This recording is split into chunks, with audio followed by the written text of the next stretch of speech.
नमस्कार। शाम के 7 बज चुके हैं और आज इंडिया न्यूज की खास पेशकश घर से मंच में आपका स्वागत है।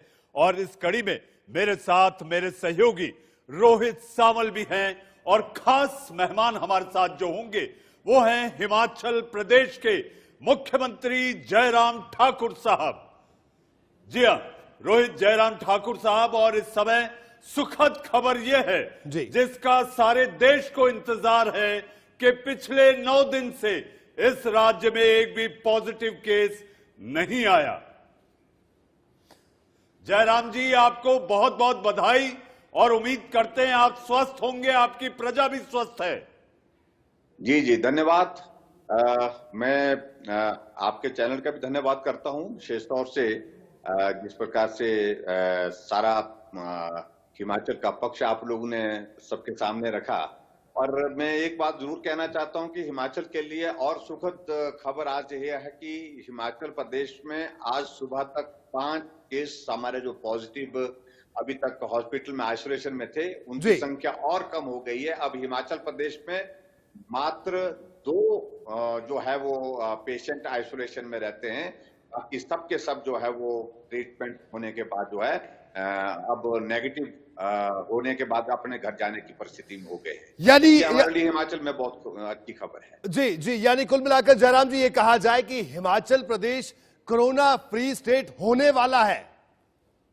जी, मैं इस बात को कह सकता हूं कि बहुत जल्दी कुछ दिनों के अंदर हिमाचल प्रदेश निश्चित रूप से कोरोना फ्री होने वाला है, क्योंकि मामले पिछले कई दिनों से आए नहीं हैं और हमने कोशिश भी यही की है कि हिमाचल प्रदेश में जल्दी से जल्दी हम जो है ऐसी कोशिश करें कि हिमाचल कोरोना के इस दौर से बाहर निकल सके, और उसमें हम कामयाबी हासिल करने जा रहे हैं। बिल्कुल जयराम जी, एक और अहम सवाल यह है कि पूरे देश भर में कुछ दिन पहले तक भीलवाड़ा मॉडल की चर्चा होती थी, लेकिन अब पिछले 2-3 दिनों से हिमाचल मॉडल की चर्चा हो रही है। हम आपसे यह भी जानना चाहते हैं, और खासतौर पर आपकी जो पार्टी के संगठन मंत्री है बीएल संतोष, उन्होंने भी कल इसकी तारीफ की कि हिमाचल मॉडल को फॉलो करना चाहिए दूसरे प्रदेशों को। आखिर क्या है ये कोरोना से मुक्ति का हिमाचल मॉडल, आप दर्शकों को बताएं। सबसे पहले तो हमने हिमाचल प्रदेश में एक कोशिश की, और उस कोशिश में यही किया कि हम सबसे पहले ट्रेसिंग करें, हम चेज करें, इस वायरस को चेज करें। और ट्रेसिंग करने के बाद जो है, जहां हमने हिमाचल प्रदेश में बहुत बड़ी 70 लाख की आबादी को हमने कवर किया, और उसमें जो जितने भी हमारे गांव हैं, शहर हैं, सभी जगह एक एक घर में हमारे हेल्थ डिपार्टमेंट के और डिपार्टमेंट के साथ साथ में दूसरे जो आशा वर्कर्स हैं, आंगनबाड़ी वर्कर्स हैं, उनको भेजा गया टीमें बना करके। और एसीएफ जिसको बोलते हैं हम, एक्टिव केस फाइंडिंग का वो प्रोसेस शुरू किया। तो उसमें नंबर 1 जो हमारा फर्स्ट टी था वो था ट्रेसिंग का, और दूसरा हमारा टेस्टिंग का, और तीसरा फिर हमारा ट्रीटमेंट का। ये 3 चीजों पर हमने फोकस किया, ट्रेसिंग, टेस्टिंग एंड ट्रीटमेंट। और इन चीजों को लेकर के मुझे लगता है बहुत मतलब स्पीक जो हमारा ये सारा इस प्रकार का ये प्रोटोकॉल बना। और उसके बाद फिर हमने जो है एक चीज और ये की कि इंटरनेशनल बॉर्डर जो हमने उसको सील किया, और इसके बाद आइसोलेशन को जो इंप्लीमेंट करने के लिए स्ट्रिक्टली जो चीजें करने की वो चीजें की, और उसके साथ साथ में जो मॉनिटरिंग करने के लिए जो हमारे क्वारंटाइन में उन सारी चीजों को हमने ये प्लान किया। ये मुझे लगता है कि हिमाचल प्रदेश में बाकी राज्यों की तुलना हमने बहुत सहजता से काम किया, प्रचार नहीं किया, सिर्फ काम किया और फोकस होकर के काम किया, और उसका परिणाम यह है कि हिमाचल प्रदेश में हम बेहतर करने की परिस्थिति में हो गई।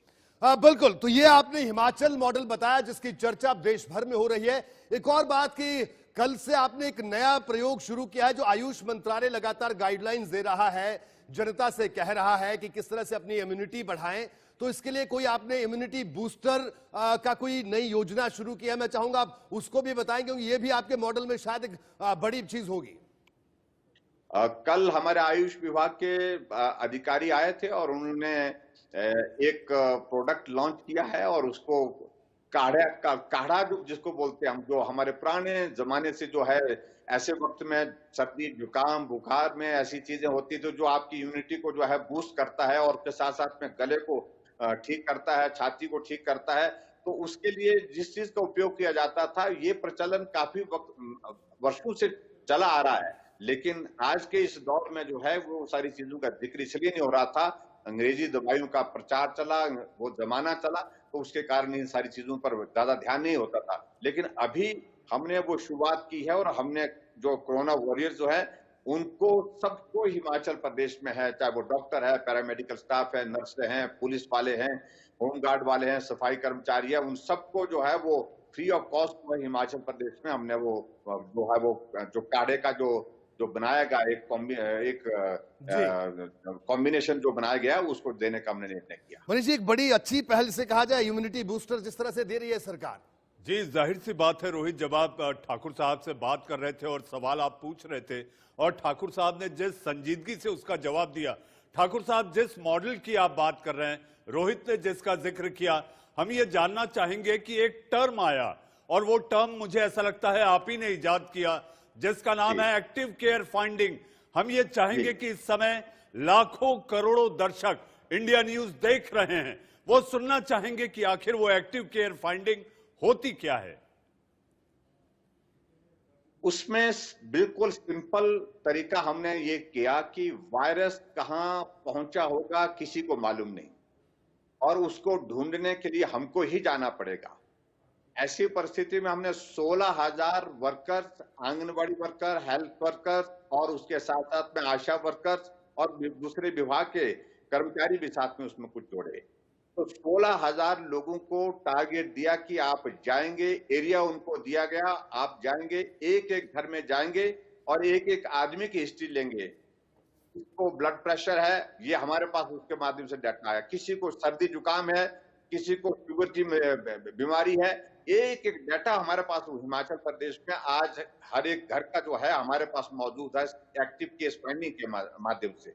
और उसके बाद हमने ये तय किया कि जिन लोगों को सर्दी जुकाम थोड़ा सा भी है, थोड़ा सा भी अगर फ्लू वगैरह है, तो उनको जो है आवश्यक कर दिया, जरूरी कर दिया कि वो जा करके जो है उनकी टेस्टिंग की जाए और उनको टेस्ट करने के लिए हॉस्पिटल भेजा गया, कोविड के टेस्ट भी उनके कराए। और आप हैरान होंगे कि 2 मामले जो हमीरपुर जिला के आए वो इस तरह से, जहां किसी की कोई ट्रैवल हिस्ट्री नहीं थी, ना कोई सिम्टम थे, लेकिन इस प्रकार से उनको सिर्फ फ्लू था, फ्लू को देखा गया और उसके बाद उनको कहा कि आप डॉक्टर के पास हॉस्पिटल जाइए। हॉस्पिटल जाने के बाद उनको कहा गया कि आपका कोविड का टेस्ट करना है, कोविड का टेस्ट किया गया और दोनों पॉजिटिव निकले। तो ये एक अलग तरह का एक कोई आदमी छूटे ना, ऐसा प्रयास किया। बिल्कुल। इसके अलावा जयराम जी, अगर बात करें जो हिमाचल के बाहर जो लोग रह रहे हैं, क्योंकि अब हर जगह ये प्लानिंग चल रही है कि किस तरह से उन लोगों को लाया जाए, तो आपकी सरकार की क्या योजना है? क्योंकि इस वक्त इंडिया न्यूज वो तमाम लोग भी देख रहे होंगे जो हिमाचल के रहने वाले हैं, दूसरे प्रदेशों में रहने वाले हैं, तो क्या आपकी योजना है? हिमाचल के बहुत सारे लोग जो बाहर फंसे हैं उसमें स्टूडेंट्स भी हैं, बहुत मजदूर लोग भी हैं और उसके साथ साथ में दूसरे कर्मचारी हैं, व्यापारी हैं, ऐसे सब तरह के लोग हैं। उनको अब हिमाचल प्रदेश आने के लिए हमने थोड़ी अब व्यवस्था की है। एक तो हमने उनके लिए पासेस जारी किए हैं जी, और उन पास के माध्यम से उनको मॉनिटर किया जा रहा है। बॉर्डर पर उनकी चेकिंग हो रही है, हेल्थ चेकिंग करने के बाद फिर उसके बाद उनको आगे जाने की इजाजत दी जा रही है और स्ट्रिक्ट जो बिल्कुल जो है उनको होम क्वारंटाइन के आदेश के साथ ही उनको घर भेजा जा रहा है।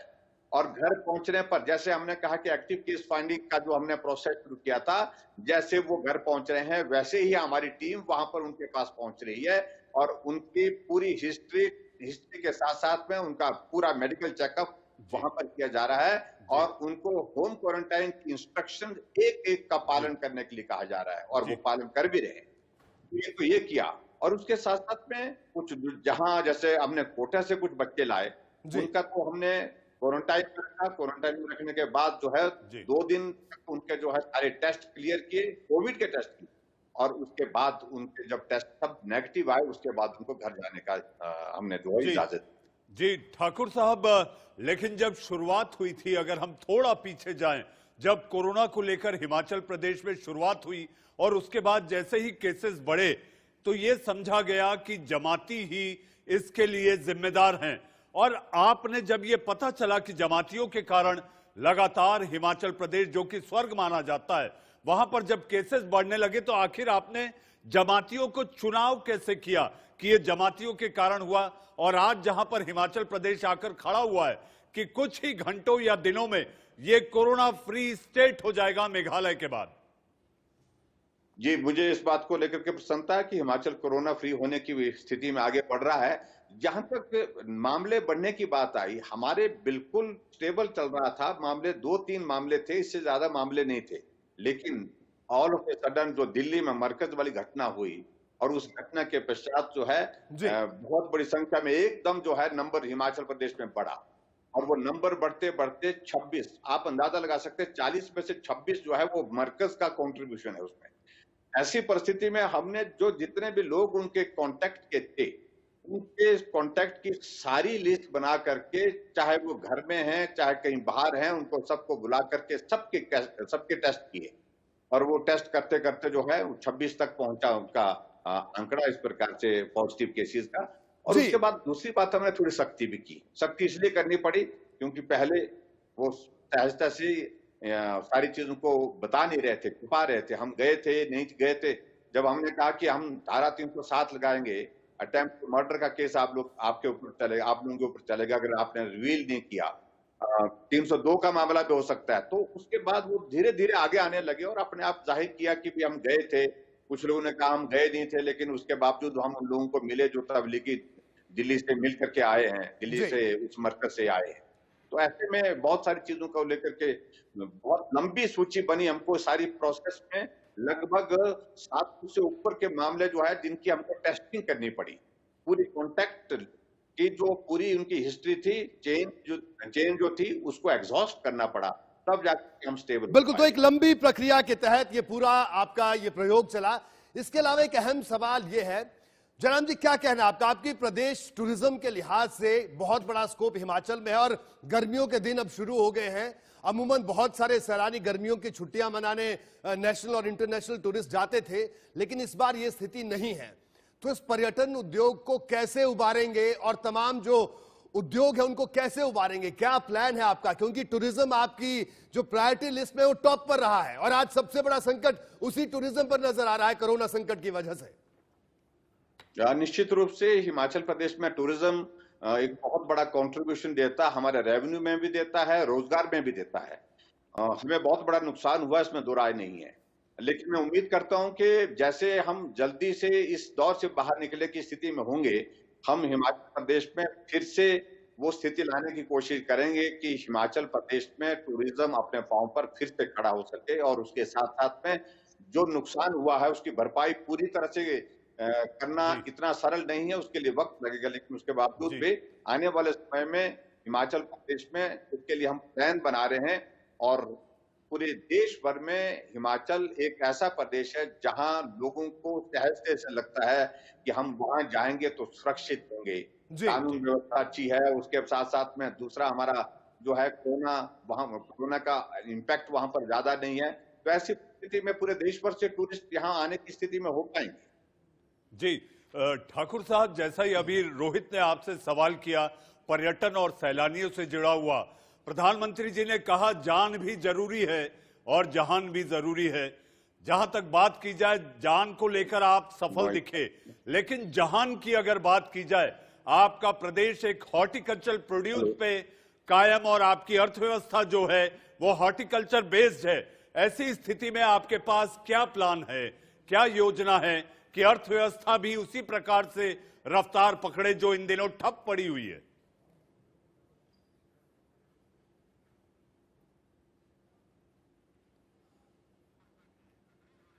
जी लगता है अभी जयराम जी से हमारा संपर्क टूट गया है, तो मुख्यमंत्री हिमाचल प्रदेश फिर से हम कुछ ही देर में दोबारा उनसे जुड़ेंगे। लेकिन मनीष, दो बड़ी अहम बातें हिमाचल प्रदेश के मुख्यमंत्री ने इस वक्त इंडिया न्यूज से कही। एक तो पहली बात, जो हिमाचल मॉडल की बात जो हो रही है, जो चर्चा हो रही है, जिस तरह से कल अगर पार्टी के इनके जो संगठन मंत्री थे BL संतोष, उन्होंने भी बात की कि पूरे देश भर में इसकी चर्चा होनी चाहिए। तो अब वो चर्चा हो रही है, और अगर ये प्रदेश अगर कोरोना मुक्त होता है आने वाले 1 दिन में या 2 दिन में, तो एक बड़ी बात होगी कि उत्तर भारत का एक प्रदेश जो जिसे कहा जाए, जो कि उत्तर भारत में अगर पर्यटन के लिहाज से भी देखें बड़ा प्रदेश है, तो एक अपने आप में बड़ी उपलब्धि से माना जाएगा। जी रोहित, एक बात आप इस पे गौर करिए, जहां तक बात थी भीलवाड़ा मॉडल की, और हमारे साथ जयराम जी फिर जुड़ चुके हैं।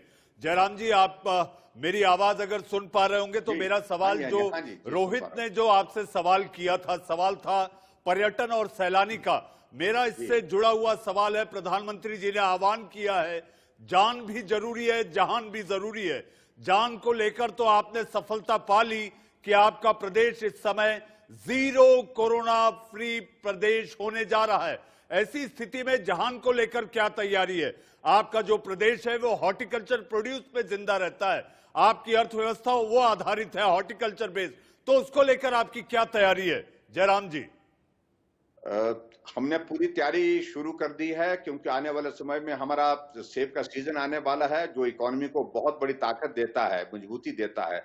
और ऐसे में अभी जो वर्तमान में मटर का सीजन चला है, हम अच्छी तरह से मटर का, गोभी का जो सीजन चला है, और उसमें बहुत बेहतर ढंग से जो है वो हम मार्केटिंग करने में मदद कर रहे हैं। और आने वाले समय में हिमाचल प्रदेश में हमको बहुत बड़ी उम्मीद हॉर्टिकल्चर सेक्टर से है, एग्रीकल्चर सेक्टर से है, क्योंकि ये हमारी बहुत बड़ी एक ताकत है। और ऐसे संकट के दौर में मैं उम्मीद करता हूं कि बहुत जल्दी हम उसमें जो है इसमें हम कामयाब हों। जी बिल्कुल। जनाब जी, एक और अहम सवाल यह है कि जो आपके प्रदेश के जो बॉर्डर हैं, तो अभी उन पर ये सख्ती लागू रहेगी, जारी रहेगी, और साथ ही साथ प्रदेश में क्या प्लान है ग्रीन जोन और ऑरेंज जोन में, किस तरह से आप इकोनॉमिकल एक्टिविटीज शुरू करेंगे? देखिए, एक एक सवाल और उसके जवाब रोहित अगर आप देखें तो जयराम जी इतनी सदी हुई भाषा और इतने सदे हुए अंदाज में दे रहे हैं, और क्लैरिटी है उनके बोलने में। अगर आप देखें तो कहीं भी दाएं बाएं कुछ नहीं, जो है वो है। और सबसे बड़ी बात, उनके चेहरे पर आप देख सकते हैं कि सुकून है, बिल्कुल शिकन नहीं है। कोविड-19 जो है उनके प्रदेश से बाहर हो चुका है, बिल्कुल हार चुका है। और मैं मनीष जी, अगर बात करें हिमाचल प्रदेश में, एक और अहम बात ये रही कि अगर हिमाचल प्रदेश में अभी जब ये लॉकडाउन का जो दौर चल रहा है, एक सेकंड रोहित, मुझे ऐसा लगता है कि हिमाचल प्रदेश जितना अच्छा मुख्यमंत्री जी जानते हैं, उतना ही अच्छा आप भी जानते हैं। जी बिल्कुल। मनीष भाई ये कह रहा था कि हिमाचल प्रदेश में जो लॉकडाउन के दौरान पुलिस ने जिस तरह से पूरी व्यवस्था संभाली, और खास तौर पर जो बॉर्डर पे हिमाचल के जो बॉर्डर्स थे उनको जिस तरह से शुरुआती दिनों में जिस तरह से सील किया गया, उससे भी एक बड़ा फायदा मिला। और जाहिर सी बात है, जो टेस्टिंग की बात हो रही है, टेस्टिंग पर ज्यादा जोर दिया गया, और जो तमाम जिला प्रशासन के लोग भी थे उनकी लगातार मॉनिटरिंग हुई, जिसका फायदा ये हुआ, मुख्यमंत्री रोजाना उनकी मॉनिटरिंग करते थे, तो उसका कहीं ना कहीं फायदा देखने को मिला। जी, मुख्यमंत्री हमारे साथ दोबारा जुड़ गए हैं। जी जयराम जी, आपसे सवाल हमारा ये था कि जो बॉर्डर है हिमाचल प्रदेश के, उन बॉर्डर्स पर आने वाले दिनों में भी ये सख्ती बरकरार रहेगी, और साथ ही साथ ये भी जानना चाहते हैं कि आपके प्रदेश में अब जो इकोनॉमिकल एक्टिविटीज है वो किस तरह से शुरू होंगी ग्रीन जोन और ऑरेंज जोन में? एक तो बिल्कुल हमारी बिल्कुल साफ जैसी बात है कि हमने तय किया है कि बॉर्डर में सख्ती कायम रहेगी, लगातार रहेगी। और हिमाचल प्रदेश में हमने शुरू से कर्फ्यू लगाया है, वो कर्फ्यू भी कायम रहेगा जब तक ये लॉकडाउन की बात पूरे देश भर में, हम कर्फ्यू को ही कायम रखेंगे, यहाँ पर हिमाचल प्रदेश जारी रखेंगे। और तीसरी बात, जो हमारी इकोनॉमिक एक्टिविटीज की बात आती है, तो वो मुझे लगता है कि आज की तारीख में आवश्यक है। हमारे हिमाचल प्रदेश का बहुत बड़ा पोर्शन हमारा ग्रीन जोन में आता है, और जो ग्रीन जोन में आता है तो उसमें हमने आज कैबिनेट की मीटिंग थी, उस कैबिनेट की मीटिंग में बहुत सारे निर्णय भी लिए हैं, और उसमें हम सोमवार से जो है जो बिजनेस एक्टिविटी जो है वो शुरू हो जाए, ठीक प्रकार से हो जाए। हाँ, सोशल डिस्टेंसिंग को प्लान कर रहे हैं, उसको डिस्ट्रिक्ट एडमिनिस्ट्रेशन के साथ हम कल डिटेल में हम वीडियो कॉन्फ्रेंसिंग से बातचीत करेंगे। और उसके बाद हिमाचल प्रदेश में मुझे नहीं लगता कि कहीं कठिनाई है, चाहे ग्रीन जोन है चाहे ऑरेंज जोन है। तो हिमाचल प्रदेश में हम बिजनेस एक्टिविटीज जो है बहुत आसानी से सुचारू रूप से चला सकते हैं, क्योंकि हिमाचल के लोगों ने अभी तक जो है बहुत बड़ा योगदान दिया है सारे इस प्रोसेस में यहाँ तक पहुंचने के लिए। जी जयराम जी, आखिरी सवाल, और शायद रोहित को कुछ ऐड करना हो तो रोहित भी ऐड कर देंगे। मेरा सवाल यह है, एक बड़ा इत्तेफाक है जयराम जी, कल 3 मई है और लॉकडाउन 3 भी कल से शुरू हो जाएगा। मई का महीना है, लोगों के मन में देश भर में ये आशंका, उम्मीद कि may end, may not end, but May will end. Lockdown को लेकर, थर्ड लॉकडाउन को लेकर आपकी तैयारी पर आप अपना बयान दें। मैं बहुत बड़ी उम्मीद में हूं। आज हमारे देश को एक मजबूत नेतृत्व मिला है, जो निर्णय करने की क्षमता रखता है। और ऐसी परिस्थिति में पूरे देश ने नेतृत्व की आवाज के साथ आवाज मिला करके जो है पूरा साथ दिया है, कदम मिला करके साथ दिया है, चट्टान की तरह खड़े हुए हैं। आदरणीय मोदी जी देश को निश्चित रूप से इस दौर से बाहर निकालने में सक्षम है और निकाल करके रहेंगे। आज अगर हम देख रहे हैं कि दुनिया की तुलना में भारत, इतना बड़ा भारत जहां 135 करोड़ की आबादी, लेकिन उसके बावजूद भी वो गति नहीं है जो जिस गति को हम दूसरे देशों में, जो यूरोपियन कंट्रीज में हम देख रहे हैं कोरोना की जो गति हुई। ऐसी परिस्थिति में देश भी बाहर आएगा, हिमाचल प्रदेश भी बाहर आएगा, ऐसा पूरा मुझे विश्वास है, यकीन है। तो ये विश्वास आप जता रहे हैं। एक आखिर में बड़े संक्षेप में सवाल ये कि कोरोना काल में सब कुछ बदला, प्रधानमंत्री भी ये कह रहे हैं कि हमें अपने जीने का तौर तरीका बदलना होगा। आपको पीपल सीएम कहा जाता है, आप लोगों के बीच में रहते हैं, तो आपको अब किस तरह से बदलाव किया है आपने अपनी दिनचर्या में, ये भी बता दीजिए जयराम जी। ये बहुत थोड़ा सा कठिन प्रश्न आज की दौर का है, लेकिन फिर भी उसके बावजूद मैं उम्मीद कर रहा हूं कि हम उसी परिस्थिति में हम आने वाले समय में हो जाएंगे। लेकिन इतना जरूर है कि अब हमको कोरोना के साथ जीने की आदत डालनी पड़ेगी और बात को समझना पड़ेगा कि हमको क्या क्या एहतियात बरतनी है, क्या क्या परहेज करने हैं, कहाँ सावधानी बरतनी है। कुछ सावधानियों के साथ आने वाले समय में ये वक्त जरूर होगा जिस पर हम सब लोगों को काम करना होगा। जी जयराम जी, आप इंडिया न्यूज के घर से मंच कार्यक्रम में विशेष तौर पर जुड़े और लोगों में खासकर दूसरे राज्यों में नेतृत्व को आपने प्रेरणा देने का काम किया कि आपका प्रदेश इस समय कोरोना फ्री प्रदेश होने जा रहा है। इसके लिए आपका कोटि कोटि अभिनंदन और बहुत बहुत धन्यवाद रोहित। जी बिल्कुल, इंडिया न्यूज से जुड़ने के लिए जयराम जी आपका बहुत बहुत शुक्रिया। तो बहरहाल जो बड़ी बातें कही इस पूरे, अगर हम इस इंटरव्यू की बात करें मनीष जी, तो यह है कि हिमाचल कोरोना फ्री स्टेट होने वाला है और अगर यह स्थिति बनती है तो उत्तर भारत का पहला राज्य होगा हिमाचल प्रदेश जो कोरोना फ्री हो जाएगा। मनीष जी। जी